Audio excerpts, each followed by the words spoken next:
is this, right? It's not just about, when I say training, research, and development, I mean in that order. In that order. Okay? Jesus said, I am the way, the truth, and the life. Well, guess what? It's in that order. Before Jesus is the life, he is the way and the truth. Same with organized stalking. It's training, research, and development. It's not just research and development. They're training these people. Every time I drive down the road, I get to a new city. They have the vehicular stalkers breaking off, and they have new vehicular stalkers merging into traffic. Sometimes they'll merge in front of me and behind me at the same time, coming off the exit ramp. As I'm driving down the road, suddenly one will be just in front of me, and the other one coming down the off ramp down into the highway will be just behind me. Why? Because they're training them. These people, it's not about one person. You tell people about what's happening to you, and they look at you like, well, the simplest answer is always the truth. The simplest explanation is always the best explanation. That's OCCAM razor. So in order to discredit you, all they have to do is engage in a sufficiently complex scheme or game of harassment, and because the more complicated the truth, the less the likelihood of belief by the ordinary person. The complexity of the harassment they're using against you each day will generally be sufficient to cause most people to turn away in disbelief. This is so important. I'm going to say that again, okay? They're using the OCCAM razor principle against their victims every day. They just used it on you today. OCCAM razor states, the simplest answer is always the truth. The simplest explanation is always the best explanation. So in order to discredit a person or a group of people, all they have to do is engage in a sufficiently complex scheme or game of harassment. And because the complexity, because the ordinary person operates off the principle of binary thinking, and meaning the more complicated the truth, the less the likelihood of belief by the ordinary person. Therefore, the complexity of the harassment they use against you each day is generally sufficient to cause most people to turn away from you in disbelief. That's called OCCAM razor. They're training these people. It's not just about you. When people say, why would they dedicate all these resources to you? Because it's about training, research, and development. It's not just about research and development. They have to train these people. They're also mind control victims. Let me give you an example, okay? Okay, so I pick up the phone and I call. I've just been run out of Cleveland. I don't know if you saw the latest video of them threatening me with violence in the parking lot. You could tell it's a perp, because generally an ordinary person just would walk away. They would just drive away. But he drives up with the same conversational and situational scenario they've used against me multiple times. Okay, same exact words even. And I just pull the camera out and start filming him. Well, he starts calling me every kind of name imaginable, going to beat me up, and he was threatening me with violence, and you can hear it in the video. And he just keeps doing it. He doesn't drive away. Why? Because it's not just about capturing my attention. The question was, could he fix my vehicle? My vehicle didn't need to be fixed. Okay? I don't know who he was. He's a total stranger. Never seen him before. Okay? Talking about OCCAM razor. Okay? So instead of just driving away like a normal person, he starts calling me over and over every vicious name imaginable. Okay? Sexually perverse words, all types of graphic profanity, and then he's threatening me with violence. Why? Because he has to keep developing my responses. You see, what happened was there was a hive mind team. Probably what happened there is a hive mind team needed to lock onto me. Okay? The harassment and torture is so great, and the threats of violence, now they've run me out of Cleveland. I had an appointment with a heart doctor, and they ran me out of Cleveland now. So I'm here in Toledo, and I'm on my way to Phoenix, and I'm going to come through Las Vegas, and I'll stop and visit you. Okay? But here's the point. This is how that works for you with regard to you. They're going to do this again. They're going to use OCCAM razor against you every day. Can you hear me?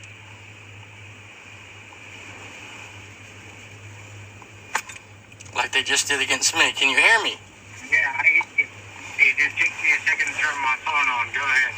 Okay, so every single day they're going to use OCCAM razor against you, because not only does it help to discredit you, the more trivial, paltry, fanciful, and fantastic their tactics they use against you each day, then by default, the more trivial, paltry, fanciful, and fantastic your complaints sound that those trivial, paltry, fanciful, and fantastic tactics are happening each day. OCCAM razor principle. Okay? So here's another example. If you look on my Facebook page, you can see that incident in the parking lot. But there's another example. I pick up the phone and call Cleveland Clinic to make an appointment with a heart doctor. In the middle of the call, the call suddenly drops, and then the person that was on the other end of the phone calls me back. So I don't know what happened. Bear in mind, I'm recording that entire call. I've been through this so many times. Okay. She says, I don't know what happened. I don't know why the call dropped. Well, I know why the call dropped. She didn't. Okay, but I knew. The AI system needed to force a second response in order to verify my memory. You see, the first time there's no synaptic response. In other words, they need multiple responses from you in order to determine coherent patterns of thought. One response is never enough. So I needed to be forced to call back a second time and go through that same process all over again, which, because the software she was using to make the appointment was tied to the phone call, it reset everything. So what was the AI system trying to do? Well, not just provoke me into emotional responses, which can be remotely measured and integrated back into R&M data. It will do that to you every day. It was also seeking to route me into the hands of their perpetrators, of their provocateurs. You see, now the AI system can reset the names of the doctors in real time as the appointment's being made. I can alter the names of the nurses, and it can make sure that I'm routed into the hands of their nurses and doctors, of the perpetrators that are in that hospital. Because not every doctor and nurse is involved. Okay? Why Medical COINTELPRO? Medical COINTELPRO is used for 1,000 different reasons, but is primarily used to prevent overlapping patterns of medical evidence from developing. The government cannot allow thousands of people across America to run into hospitals and clinics and emergency rooms complaining of the same symptoms. That would be irrefutable overlapping patterns of medical evidence and could not be denied. They have to stop that. They stop it using Medical COINTELPRO, Counterintelligence Program. Okay? So by forcing a second call, the system was able to hijack the appointments. And now it controls which doctor I went. It can alter the names of the doctors. For example, today I called to make an appointment with a heart doctor. Okay? And the call dropped. I had to make a call a second time. And the second time, first time the call was with whoever picked up the phone. The second time, the computer was able to hijack that call and was able to route me not only into the hands of their provocateur. So you see, the conversation between me and the person on the phone is no longer random and chaotic.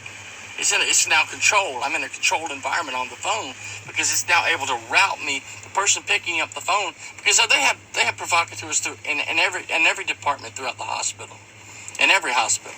Okay, so by routing, by forcing a disruption and a second call, it was able to route me into the hands of their informant provocateur, who suddenly had an opening for a heart doctor. Otherwise, you're going to have to wait months and months. Oh, well, I'll take that sudden opening. Listen, the Cleveland Clinic is the number one hospital in the entire world on planet Earth for the heart.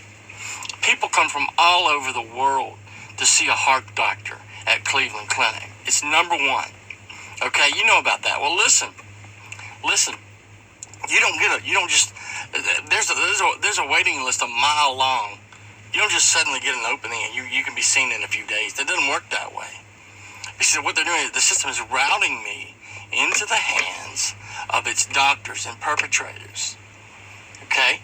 That's So it's not. My point is, it's not about you. It's not about me. It's about training these people.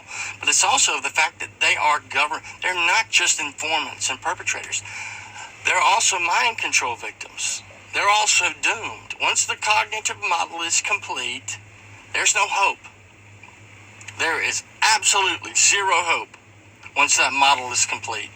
Now, God didn't come down and tell me that.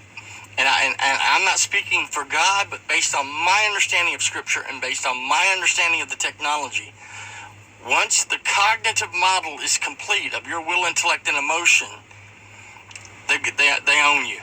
They got you forever. Okay? Unless you can alter your brainwave signature. Okay? They've got you. So that's what's happening. It's not about you. It's about training the people who are breaking into your house, into your home. Okay? It's the fact that they're also mind control victims, although they will never be told that. Oh, so Okay? And they're dooming their own families and their own children and their own grandchildren because everybody, what the system is doing is it's scaling the technology up to cover all 380 million people in America. Without the knowledge, or I should say the they people who thought they're survive. part of the team. See, Okay, which will be there won't be that many. It'll be a lot less people. Okay, so that's what's happening. So those people that broke into your house today were like the same people that broke into my family's house, and they live right next door to the head of the FBI for the state of South Carolina for 20 years. He's the special agent in charge. Not down the street. He's right. His back door is 300 feet from their driveway, and their house is being broken into every night. No. Head of the FBI? No. No station chief. Yeah, no. So the people that were breaking into my family's home, they have to be trained. Why? Because the system is also grooming them. It's also taking over control of their will, intellect, and emotion. They're also victims of the technology. Do you understand?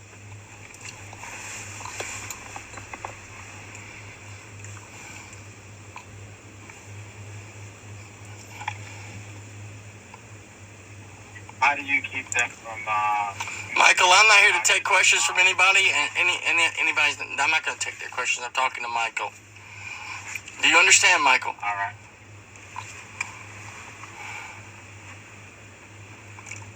Yeah, I understand, and I'm listening. Please, guys, just get Brian his time and let him speak. Go ahead, Brian. So organized stalking and gaslighting, like that which you experienced today, is not just about you. It's also about the people they're training.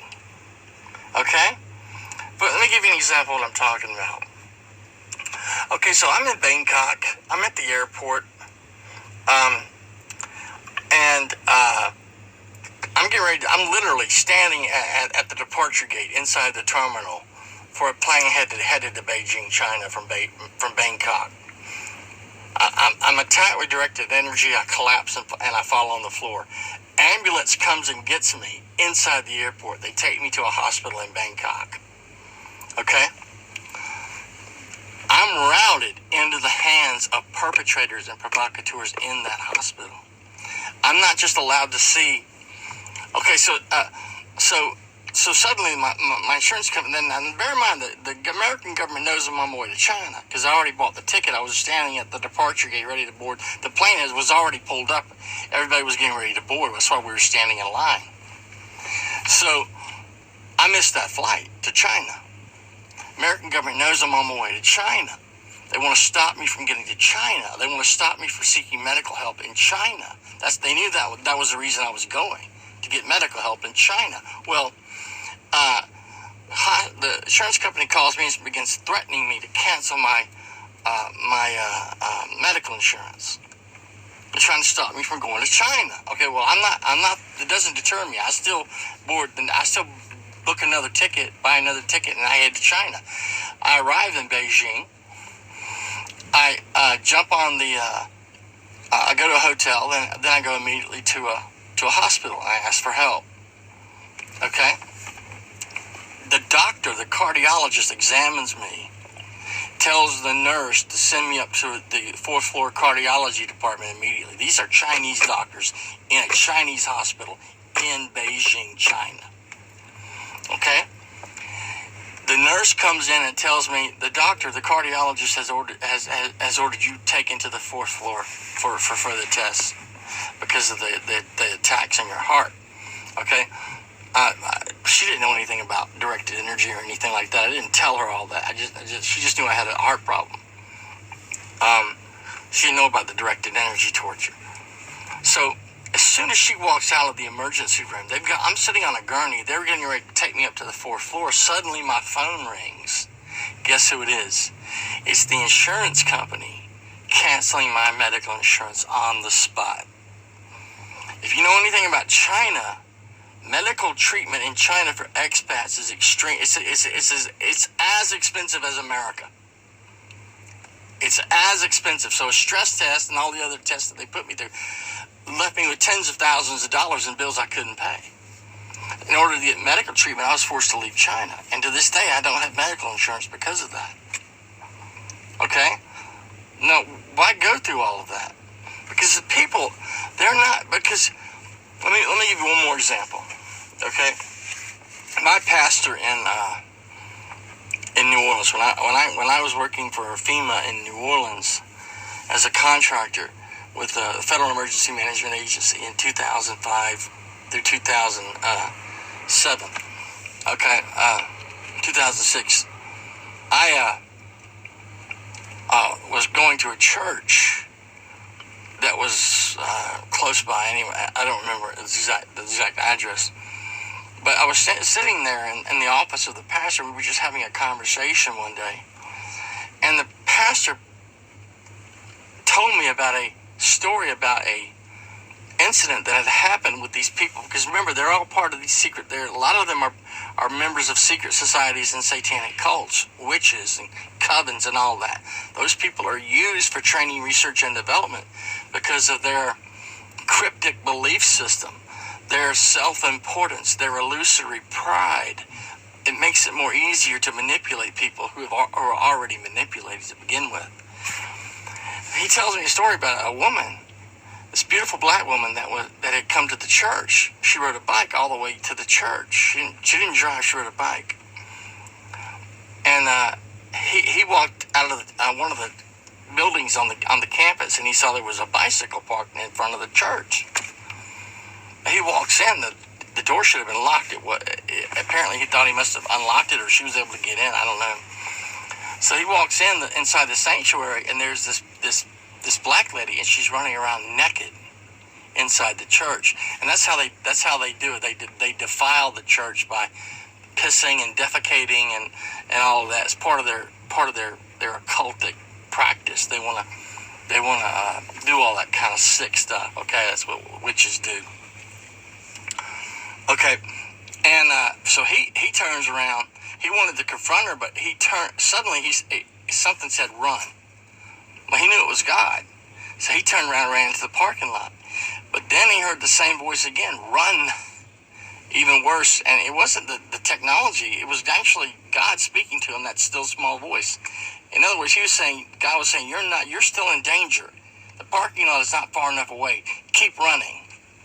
So he heard the word run twice. So he turned around and started running even further, ran down the road, and he called other people, and they came to church, and she had left. But the point is, he was in the hospital months later thinking he'd never see that woman again. New Orleans is a big place. Lo and behold, months later, he's standing in the hospital. He walks down the corridor and to where the elevators are, and there's that woman. And guess what she's wearing? A nurse's uniform. She's an RN. You see, all these medical professionals involved in medical COINTELPRO, a lot of them are involved. Why would they be involved in satanic cults and secret societies? Because it's easier to manipulate people who are already manipulated. They have a cryptic belief system. They have a self-importance. They have an illusory pride. So it makes it easier to manipulate them. So it's not about you and me. It's about training all these people. You understand?